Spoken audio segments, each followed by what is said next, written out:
Welcome back to the weekly Roundup, second episode. Back in Pennsylvania, got a better microphone. So, without further ado, I'm just going to jump right into it. So, the first thing I want to talk about today is not as much a news event, something a little different. Instagram business motivation accounts, and specifically two videos I saw from them because those accounts are very entertaining in how ridiculous they are. But there was two I saw that really highlighted, in my mind, the flaws in our in capitalism as we know it. So I'm just gonna jump right into the first clip. Let's blow some minds. All right, so check this out. An employee makes $100 a day versus a business that makes $100 a day. Employees have to pay taxes before they get their money. Businesses get to spend their money right away. They're left with this much. Now the business has to pay taxes on what's left over, and the employee finally gets to spend their money. Look who's winning. The employee paid a lot more in taxes. The business has a lot more left over. That's because it's about when you're taxed, not how much. Keep educating, be good to future you. Okay, so obviously this clip is like it's simplifying everything a lot, and you can't see it, but the general idea is that like it highlights how our form of capitalism is designed in favor of businesses rather than workers, and how it makes sure that the workers will permanently come out with less money than the businesses does, like proportionally, obviously. So the main thing you have to consider here is like how much is a business making versus how much an employee makes versus how much an employee generates for that business. When I say make, I mean profit. So when the business takes its revenue, subtracts its expenses. When an employee takes its income, subtracts bills, and then just how much an employee makes in revenue for the business. Our system is set up so that it is not like how much the business makes or how much the employee makes is not proportionate to how much they generate for the business. And again, like corporate tax rate for businesses is 21%, and then federally, and then 9.99% in Pennsylvania. But again, as the video says, this is after the expenses have already been taken out. For a business that is taxable income, it's the profit. And then for Americans, depending on their income, it's 10 to 37%. Uh, but again, that is before you take out expenses.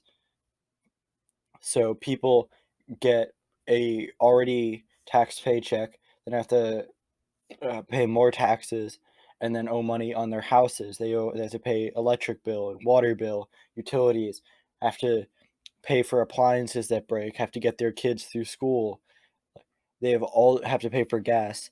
They have all these expenses that are not accounted for, are and this really keeps the employees down and businesses up, and makes it so there's always this class of people who, no matter what, will never have the financial security to not be a pool of labor for businesses. And then we'll get right into the second clip now. Aren't paid according to how hard you work. You're paid according to how hard you are to replace. This is something I learned in college, and it introduced me to the idea of leverage, which, if you're in the business world, once you hear it, that word is in every single conversation. A janitor arguably can work just as hard as a CEO, but the pay difference isn't that the CEO is much harder to replace. It connects back to this idea of working smarter than harder. I'm lucky to be introduced to leverage at 20 years old and want to bring more awareness to it to my generation. It starts with Okay, so let's break this down. First of all, leverage is something you should obviously use in your life and in your job to your advantage. Get that bag, get your money, make as much as you can. But like it does highlight flaws in our economic system. Because think of it this way: what happens if the janitors don't show up to work one day, or if the workers at your local McDonald's don't show up at work today? That business cannot function. It shuts down. What happens if the business exec of the McDonald's doesn't go to work for a month? Nothing. Their business goes on as usual on all those McDonald's. They uh, like 3 people fill up the gaps in that one person's job, because at the end of the day, like, the work he's doing does not have that big of an effect on the company. The difference is they can fire and hire new janitors in a heartbeat. So they don't need to give them higher compensation, better conditions, breaks, vacation time, or sick days, because they are infinitely replaceable pretty much because of the way our system is set up, have creating an infinite pool of labor that is so desperate for anything to keep their family and themselves alive that they will always be willing to work these terrible jobs. This also allows the higher up in the companies to abuse their position more because they are deemed not replaceable, so they can give themselves raises or take lavish vacations paid for on company cars because they have the leverage and they don't. And this goes into the importance of unions and how if those janitors unionize, suddenly they do have a lot more leverage because then all the janitors are gone, not just one of them or not just a few of them. And it goes back to the famous slogan, like, divided we beg, united we bargain. And so yeah, it's this idea of leverage really like also shows how it's more beneficial for our the people at the top than the people at the bottom. I do want to briefly talk about Cuba, which has been a large focus of national media this week as protests have risen up throughout the country, mostly about problems with getting medical supplies, food, and consistent power. I'm not going to talk about what's happening on the ground in Cuba as much because it's kind of hard to get accurate reporting on what's happening in the ground. So what I want to focus on today is actually Biden's take on the protest and on Cuba as a whole.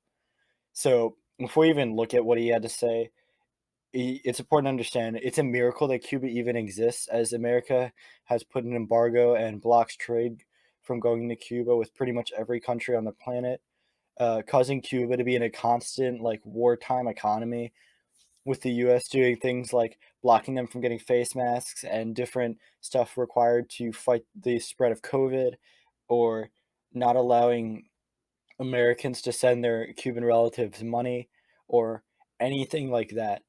So it is just the fact that Cuba still exists is a demonstration of the success of that country and of their system of government. Now, what Biden had to say on it was that this is a direct quote, Cuba is unfortunately a failed state and represents their citizens and is repressing their citizens. There are a number of things that we would consider doing to help the people of Cuba, but it would require different circumstances or a guarantee that they would not be taken advantage of by the government. The example he gave was the ability to send remittances back to Cuba. We would not do that now because the fact is it's highly likely that the regime would confiscate these remittances or big chunks of it. When Biden was asked about his views on communism, he said communism is a failed system, uh, a universally failed system, and he doesn't see socialism as a very good substitute. But he said that's another story.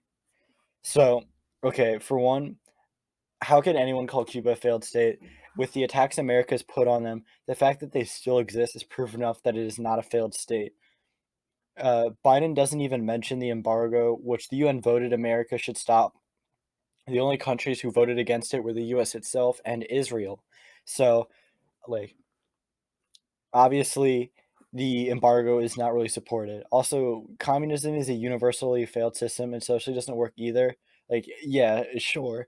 If it doesn't work, then why do half of young people have an unfavorable opinion of capitalism? Why did Bernie Sanders do so well, despite a coordinated effort from the Democratic Party to make you the nominee? Why is the B roll from half of media sources covering Cuba videos of pro government protests? Like, why is it like and yeah, like there's totally never been any social democratic country or socialist country or communist country ever. None of those have ever happened or existed totally because it's definitely a failed system. This I mean, it's just ridiculous. Like, and it's and just ahistorical too. Like, it's just completely ignoring history or present day socialist and communist countries that work. And like, I mean, I get that from his perspective, a lot of them have failed because of leaders being assassinated and coups done by the CIA. Luckily, they've been very bad at that lately, but like, it's completely ridiculous. Speaking of things that are completely ridiculous, Downingtown conservatives are taking a brave stance against Downingtown School District's diversity, equity, and inclusion program. They're saying that the district didn't define equity and how it is implied, which is funny because you can I mean they literally did those things.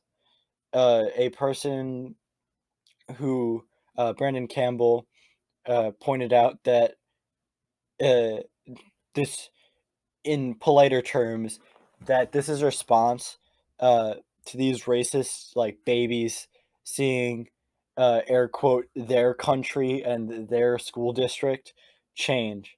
The petition isn't actually that large, with only like 250 signatures, many of which many of them saying that this is critical race theory, despite it not being like critical race theory being not like a legal thing taught in like discussed in law school, and despite the DEI being an initiative that's not a curriculum taught in schools, and it's just a program to make people of color feel more included.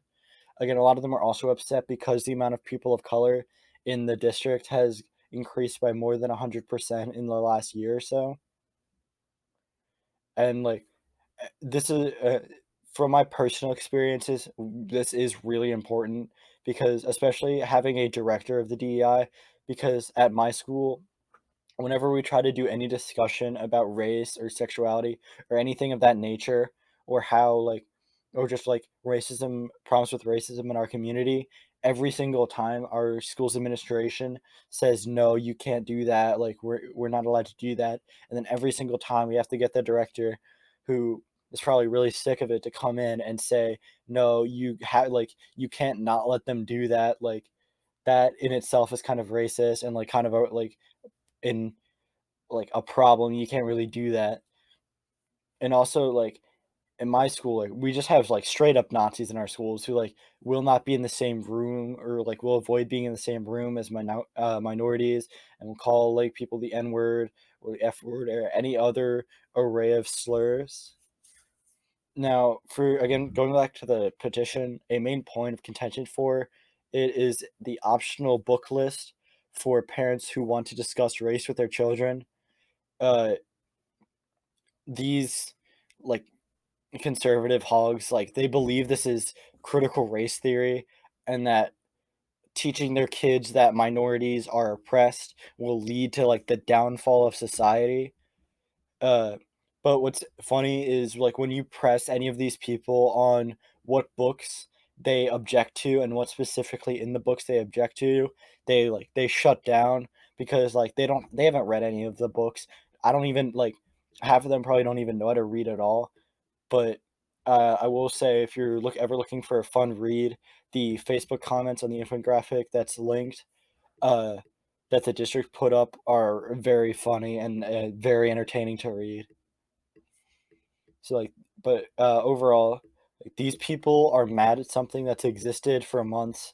The DEI program's been a thing since I believe January. It might have been January 2020, but I think it was 2021. And but now they're getting mad at it because Republican media has been freaking out about critical race theory, something that doesn't really exist. Because what are they going to do? Like Biden's not really doing anything that they can rile up these people to vote in 2022. So they have to create these culture war issues and like these buzzwords to rile up their base and get them to vote in 2022. Thank you so much for listening. Hope you have a good weekend, and I'll see you next week.